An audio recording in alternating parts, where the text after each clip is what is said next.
and welcome to chapter 3. In this chapter we are going to write the code for code first approach of entity framework. We know that we have to follow 3 steps to write the code for the code first.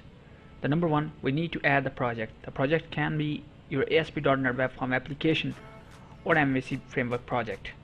The second step, we need to add the models. Models mean classes, and each class is going to contain the properties which we want to add into the tables of our SQL database.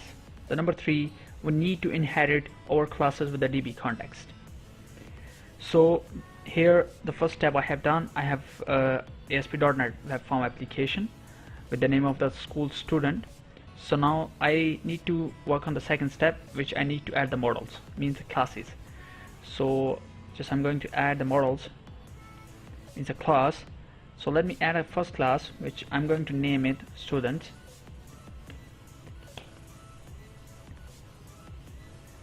And now I'm going to add another class with the name school classes.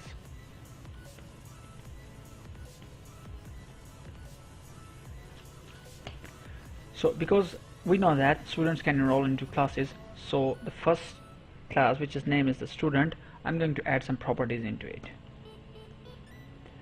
So let's add some properties. First I'm going to add the ID, then I'm going to add 3 others, one with the first name, last name and email. So let's add a class here, means a list, so I can make a relation with another class. So here I'm going to add school classes, which is my another class. So let's make it Gallon set. So let me give a name to this, means a variable. So let's name it school classes. Okay, now it's fine. Let's move to another class, which is school class. Let me add the properties here. Let's just say ID, and let's just say, you can say string, and that's gonna be a name. So there are my 2 classes now. The number 1 is students with a relation with another class, which is school class. So now I need to inherit these classes with the DB context. So let me add another class here so we can inherit this. So just name it like I'm going to name it student class DB context. You can name whatever you want to name it. So I just want to, let's make it okay.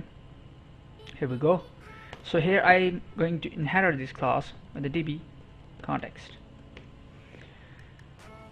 So the very first, I need to add its reference. So I didn't find any reference for this. For this I'm going to add from the NuGet. So from the NuGet I'm going to add the package, which is going with the name of the entity. So you need to browse it. So just type the entity, and you will find the entity framework. Just click on install. It is going to ask you some permissions. Just click OK, accept it.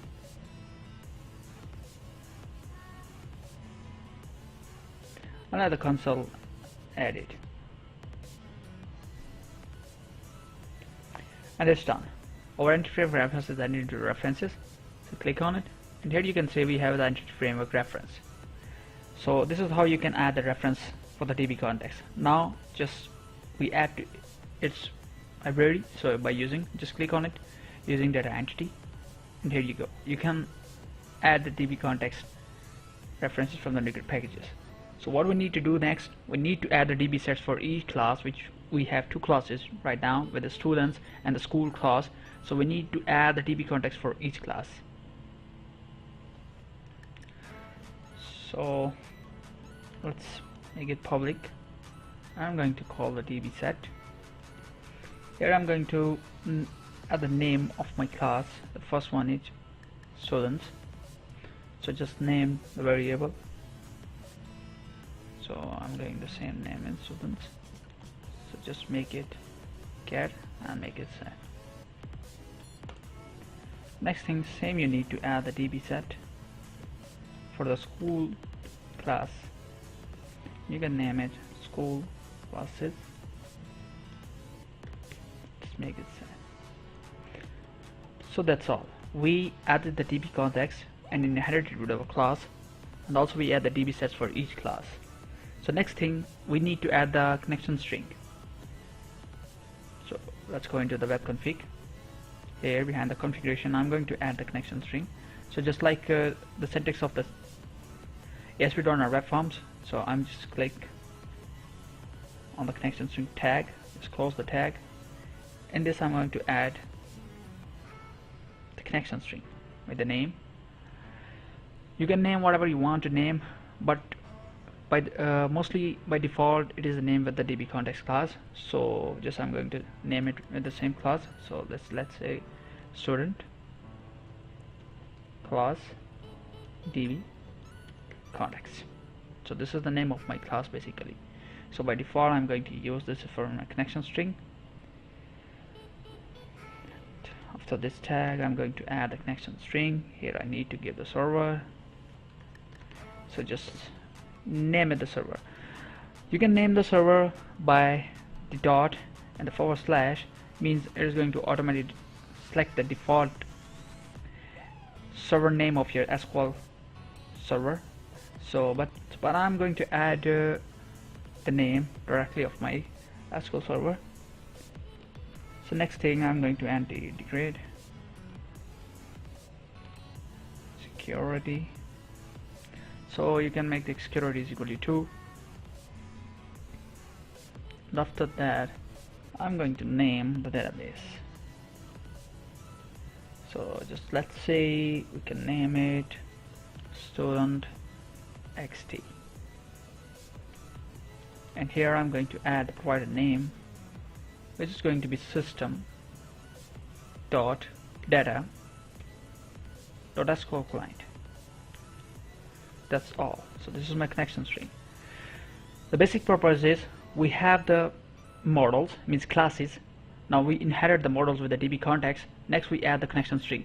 Now if we run the project, it is going to add the same models into our SQL database. So this is the concept of the entity framework, and this is the concept of the code first. First we write the code, we write the classes, then we inherited the DB context, and then our code first approach is going to automatically generate our SQL database along with the tables. So that's all. So we need to show our record on the list. So just let's say we need to add a repository, so we can add the methods for CRUD operations like the create, read, update and delete. So let me add a repository class here. Just you need to add a class. You can name it with the student class repository.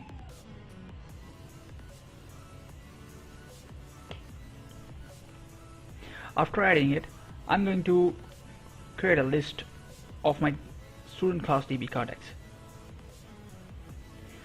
so I can access the classes which are inherited with it. So what I need to do, first let me add something here, like I have a student class DB context. I'm going to make a variable, means I'm going to add the object for this. So this is how I'm going to create the objects of my student class DB context, so I can access this. So let me add a method here which I'm going to list. Let's suppose I'm going to list the students class. So here we can name the method, let's say that's student. So this is the method. Basically this method required a return, so we have to return data into it. So just make a list from A in, let me call the variable which is the object, and here you can see you can find the students. Let me select everything from that student list, so make it a list of it. So that's all. So now my classes are complete. Next thing, I have ASP.NET Web Form. So there I have added the grid for it. It's very simple. Just you can go to the toolbox and find the grid here, and you can pick and drop it here. Also, I have the data object here. You can see that if you click here, you can add the data sources from here. This can be object data source. So if you click on the object data source, so before let me build, so we can check that if there is any bug or any issue we have. Here we go, we have no any kind of error. So just click on it and we can configure our data source. What I'm going to connect to this grid, we are going to connect our repository so we can get the methods from there. Just click on it. You need to find out your repository class. So this is my repository class. I just select this and you will get all the methods which you have into that class. So I find just my method, the list student. I click on it and just finish. That's all. Just let me run so we can check it is working fine or not. Here you go. So our project is running fine, but we have no record in our database, so that's why it is not showing any kind of stuff here. So let me show you where you can add the data manually so we can show the record here and check our code first approach is working fine or not. So let me show you. So let's go back to our project. You need to go into view and there you find the server explorer. If you click on the server explorer, this will automatically connect to your server. So this is my repository name. You can see that I have two tables which I have created as a model in my project. The number one is student, the number one is students, and the second one is classes. So what do we need to do? If I open my SQL server, I'm going to my databases and you will find out that here it is generated automatically the student xt database which I added into my connection string with the name of student xt. So code first approach automatically generate my database along with the tables as I have created into my classes, or you can say the models. The first one is students. You can see that it is going to have the same properties into the tables which I have added into my classes. Here you go, the same properties which I have added into my classes. So this is how the code first approach works. So let me add, just for example, let me add some manually record into my database so we can list it on the web browser. I'm going to click on the table and just add it on the top. So here you go. Let me add, for example, I'm going to add name. You can see that it is automatically put the primary key on my ID and create it automatically with the increments. So this is how the code first approach work in a smooth way. So just execute this and let me run my project again. And here you go. So you find the data here. So this is how the code first approach for you and how it automatically generate the SQL database and the tables for you with the entity framework behind it. And I hope so this video is very helpful, especially for the beginners who have wills to learn the entity framework. So let's move to our next chapter, which is the link query. Thank you so much.